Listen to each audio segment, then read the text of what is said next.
An de grâce 1050. Quelque part, près de la côte normande, sur le site d'un donjon fortifié, entouré de murs hauts, des guerriers se préparent pour la bataille et se positionnent pour défendre la place forte. Au sommet de la tour, les observateurs s'alarment. « Ils arrivent !» hurle-t-il en contrebas. Les Normands dégainent leurs armes et se tiennent prêts à recevoir le premier choc. Près du donjon, l'un des deux chefs normands réunit une petite force de défense. C'est la bataille. Déjà, les Vikings se rapprochent par le sud. Leur objectif est clair, capturer le donjon pour en faire un poste avancé pour de futures campagnes de pillage. À l'ouest, une autre troupe viking se lance également à l'assaut, sous les couleurs bariolées de leur bannière.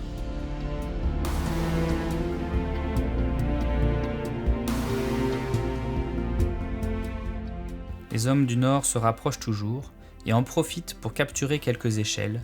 Elles seront utiles pour passer les murs entourant la citadelle. Sur le chemin, plusieurs Vikings tombent sous les flèches provenant de la tour.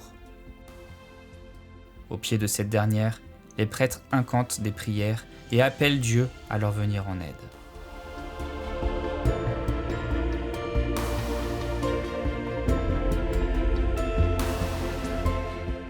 Les premiers Vikings arrivent enfin au pied des murs, à l'abri des flèches, tandis que leurs camarades continuent leur course effrénée à travers champs vers les abris les plus proches. Dans le même temps, des renforts vikings font leur apparition sur le champ de bataille. Sitôt, c'était inespéré pour les hommes du Nord. Ils sont équipés de hautes échelles pour monter au sommet du donjon.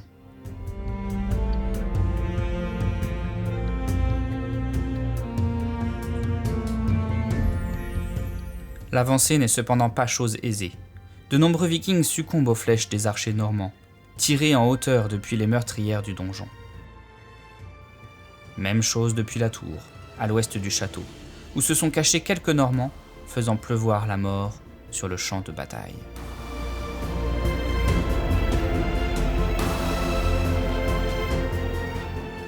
Avec ruse, les Vikings se servent d'une charrette à bœufs pour enfoncer les défenses normandes et créer un passage dans le mur d'enceinte. Plus à l'ouest, les Vikings se rapprochent toujours plus, attendant d'être nombreux pour passer les défenses adverses. Tout à l'ouest, en revanche, la traversée des champs est plus longue que prévu. Les archers vikings s'entassent derrière un mur écroulé, dans l'espoir de trouver une cible. En vain. Dans la cour du château, les Normands, quant à eux, forment un mur de boucliers pour protéger la porte du donjon.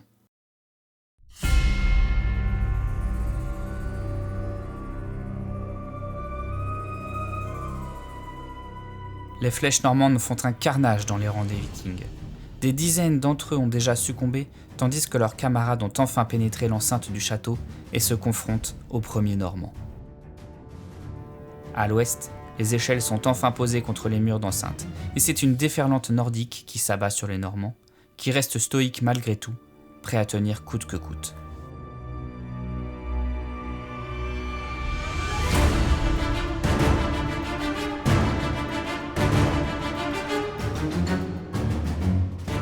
C'est à ce moment de la bataille que des troupes normandes, dissimulées dans le village voisin, à l'est, se précipitent pour soutenir leurs camarades désormais en difficulté. Basés ici dans l'espoir d'une embuscade qui n'arrivera finalement pas, ils se décident à sortir de leur cachette pour se lancer dans la mêlée générale.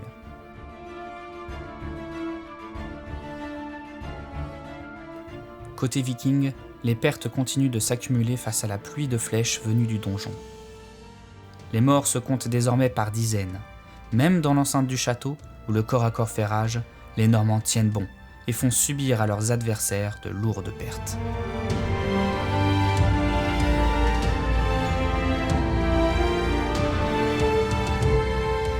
Les corps à corps sont acharnés. Au sud, les deux camps s'immobilisent dans une mêlée sanglante, tandis que les premiers Vikings, à l'ouest du château, investissent l'enceinte en hurlant, écumant de rage. Tout à l'ouest du champ de bataille, au niveau de la tour de guet, des guerriers normands sortent pour prêter main forte au château, qui a désormais bien besoin de leur aide.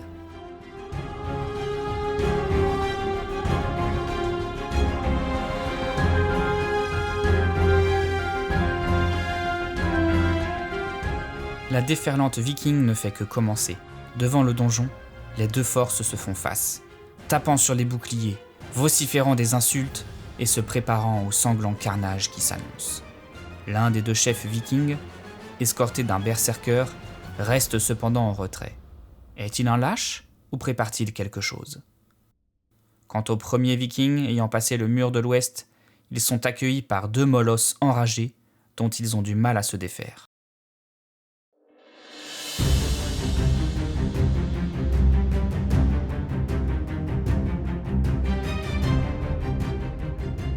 Le corps à corps engagé plus tôt continue d'être sanglant. Cependant, les Normands, bien qu'en infériorité numérique flagrante, continuent de tenir la ligne au prix de quelques pertes, notamment parmi le clergé, venu soigner les fidèles du Dieu unique. Les rangs s'éclaircissent doucement, tandis que la bataille suit son cours. Le chef normand, engagé dans la mêlée, doit désormais faire face à 3 adversaires simultanément.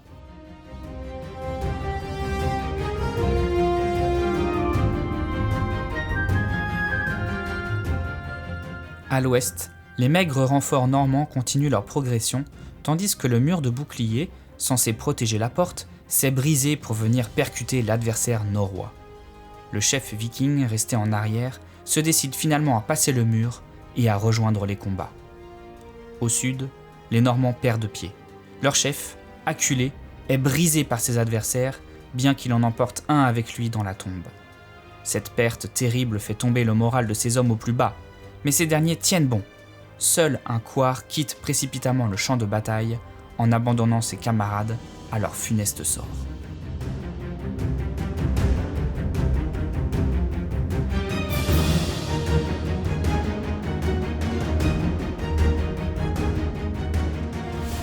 Les renforts venus du village, à l'est, voyant la débandade de leurs camarades, ralentissent le pas.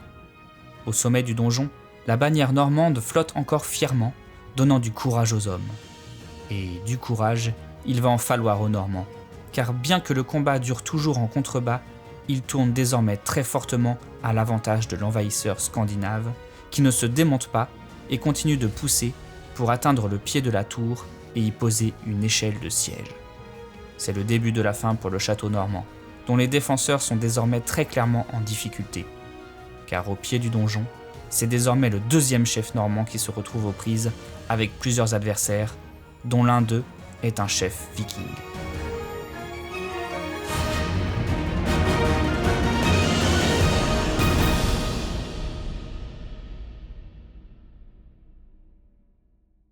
À l'intérieur même du donjon, c'est l'effervescence. Les hommes d'armes, restés en réserve dans les caves, montent désormais d'un étage pour tenir la porte et accéder au toit. Dans l'enceinte du château, les renforts du village arrivent trop tard. Ils sont désormais les seuls survivants du massacre.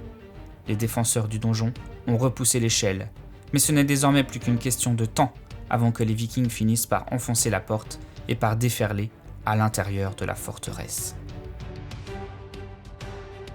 Le dernier chef normand est désormais seul, entouré de Vikings, s'épuisant à repousser les attaques, les unes après les autres.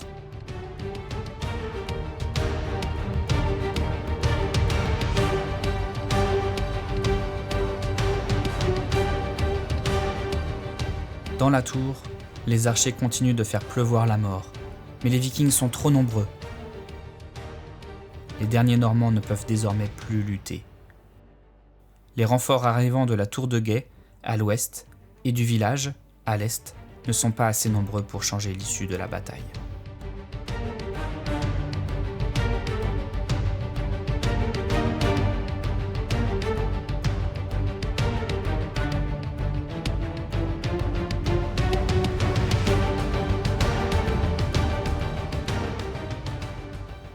La bannière normande continue de flotter au sommet du donjon, au crépuscule du jour, mais pour combien de temps encore ?